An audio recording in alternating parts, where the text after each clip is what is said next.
राधे राधे। आप सभी का मेरे चैनल पर स्वागत है। आज की कहानी है कृष्ण कर्ण संवाद की।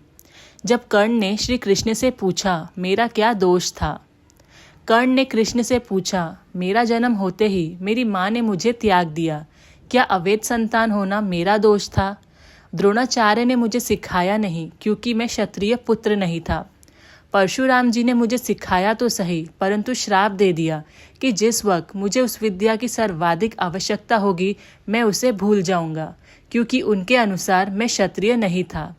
केवल संयोगवश एक गाय को मेरा बाण लगा और उसके स्वामी ने मुझे श्राप दे दिया, जबकि मेरा कोई दोष नहीं था। द्रौपदी स्वयंवर में मेरा अपमान किया गया।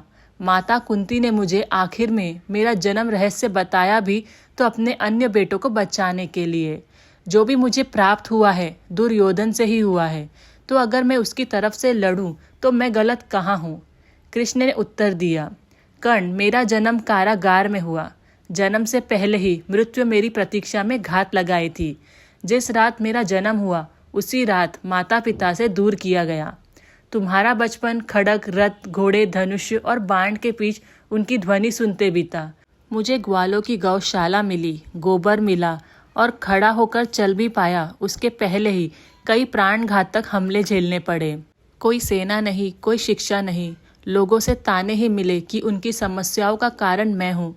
तुम्हारे गुरु जब तुम्हारे शौर्य की तारीफ कर रहे थे, मुझे उस उम्र में कोई शिक्षा भी नहीं मिली थी। जब मैं 16 वर्ष का हुआ तब कहीं जाकर ऋषि सांदीपन के गुरुकुल पहुंचा। तुम अपनी पसंद की कन्या से विवाह कर सके।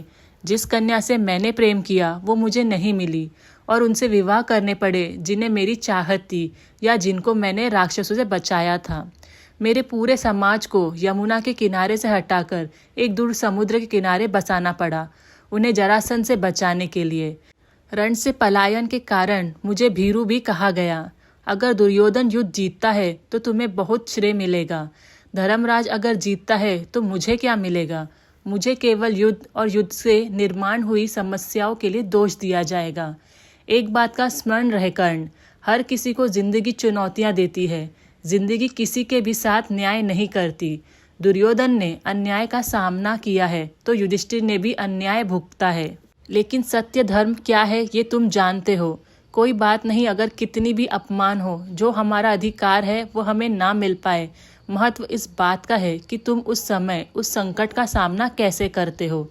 रोना धोना बंद करो कर्ण, जिंदगी न्याय नहीं करती। इसका मतलब ये नहीं होता कि तुम्हें अधर्म के पथ पर चलने की अनुमति है।